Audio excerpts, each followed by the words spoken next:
نبی کے لیے لبیک یا رسول اللہ، لبیک یا رسول اللہ، لبیک یا رسول اللہ کر رہا ہوں، دونوں طرف، یہاں سے بھی اور وہاں سے بھی، دونوں جگہ سے۔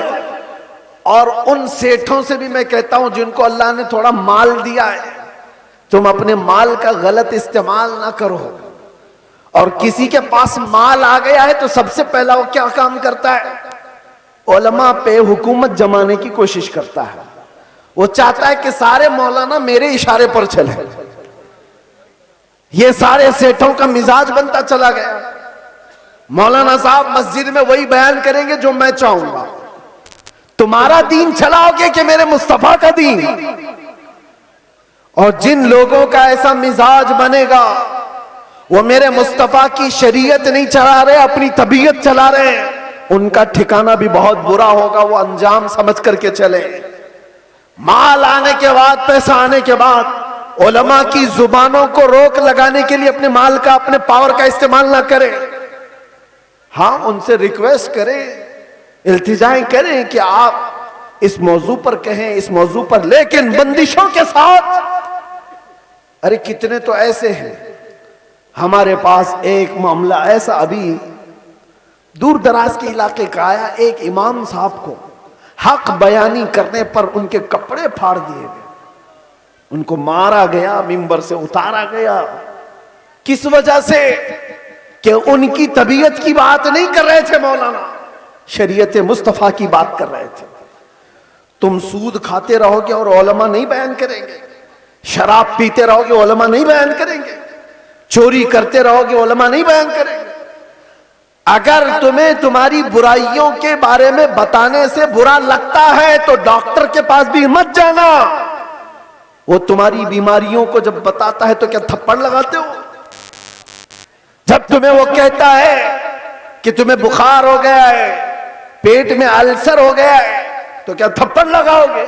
گڑ گڑانے لگ جاؤ گے، ڈاکٹر صاحب علاج کر دو، جلدی سی السر نکال دو۔ یہی کام جب علماء تمہارے ساتھ کرے، روحانی بیماریاں تمہیں لگی ہیں تو تمہارے دل میں رقت طاری ہو جانا چاہیے اور سوچنا چاہیے، آؤ ان کے پاس، کہو کہ ہمیں ان بیماریوں سے آزاد کرا دو، ان گناہوں سے، ان بیماریوں سے، ان بلاؤں سے ہمیں آزاد کراؤ۔ لیکن الٹا ہے، پیسوں کا زور ایسا کہ علماء کی داڑیاں کھینچ لی، ان کے جبے کھینچ لیے، ان کی عزتوں پر انگلیاں اٹھانے لگ گئے۔ یہ مزاج بدلو میرے عزیزوں۔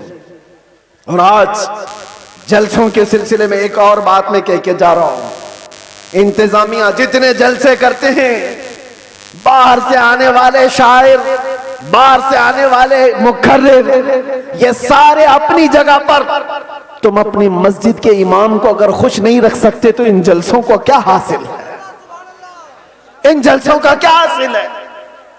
لاکھوں روپے جمع کرتے ہو اور یہ سب پہ خرچہ کرتے ہو، مسجد کا امام 5,000 کے لیے ترس جاتا ہے۔ محلے کے امام کو سمجھتے ہو کہ یہ تو گھر کی مرغی ہے، دال برابر، اس کو تو چلایا جا سکتا ہے۔ وہ تمہارے ساتھ سال کے پورے دن رہ رہا ہے، ہم تو آدھا گھنٹہ 1 گھنٹہ آ کر کے جا رہے ہیں۔ جو سال بھر تمہارے ساتھ خدمتیں کر رہا ہے اس کا دل زیادہ خوش رکھو۔ اگر وہ متحرک نہیں ہوتا تو تمہارے پاس دین کا مزاج آتا کہاں سے؟ تمہارے بچے قرآن پڑھتے کیسے؟ اگر وہ محنت نہ کرے تو الف سے با تک نہ آئے بچوں کو، تو پھر سب سے پہلا حق ہے اس کا۔ یہ مزاج بھی بہار ہو کہ کہیں پر بھی ہو، میں یہ دینا چاہتا ہوں، ہم نذرانے کے لیے نہیں آتے۔ ایک بات یاد رکھیں کان کھول کر کے، بہت سارے لوگوں نے میں بنا رکھا ہوگا، میں آج اعلاناً یہ کہتا ہوں، ہمارے نام پر کوئی دلالی نہ کرے، ہمارا کوئی ایجنٹ نہیں ہے جلسوں کے لیے۔ ہم تاریخ کے لیے بہت سارے لوگ فون کرتے ہیں، اور کتنی ہمارے پاس ایسی خبریں آئی کہ فلاں نے تاریخ دلانے کے نام پر 50,000 لے لیے، 1,00,000 لے لیے۔ قوم سے میں کہتا ہوں کسی کو 1 روپیہ بھی دینے کی ضرورت نہیں۔ اللہ رب العزت نے ہمیں جتنا عطا کیا ہے وہ بہت ہے، بہت ہے۔ میں نے جلسوں کو کبھی بھی ذریعہ معاش نہیں بنایا ہے، اللہ شاہد ہے۔ اللہ شاہد ہے، کسی بھی جگہ ہم نے کبھی کوئی ڈیمانڈ نہیں کیا.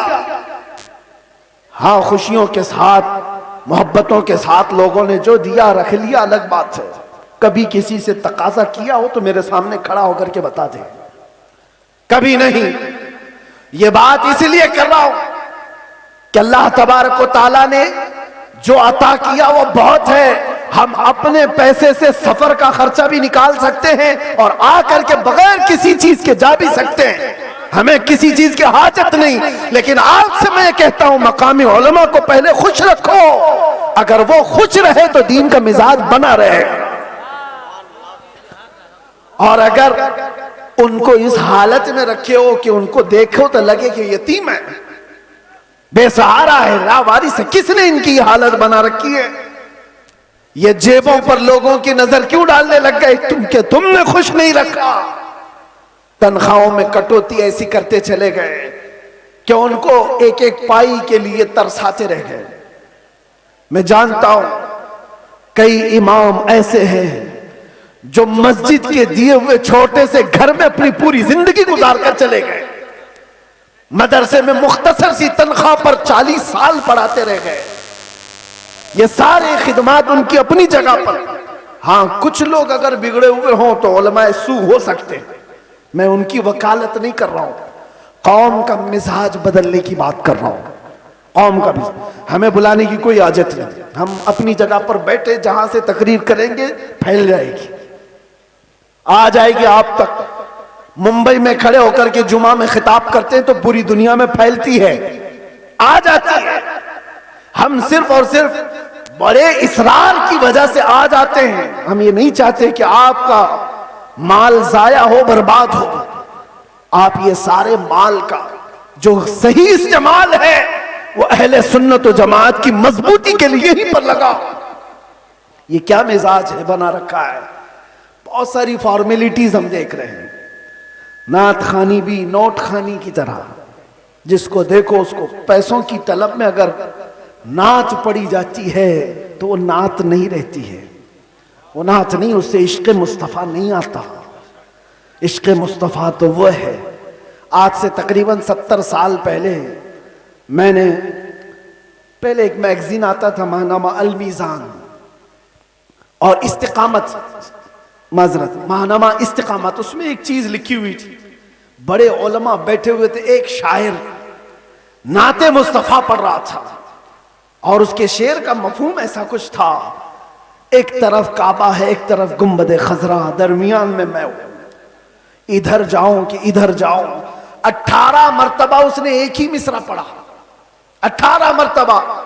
ہوتا ہے لوگ پک جاتے ہیں یہ شاعر لوگ کیا پڑھ رہے ہیں, لیکن وہ شاعر ایسا نہیں کہ جس شعر پہ پیسہ مل رہا ہے اس کو ریپیٹ کر رہا ہو.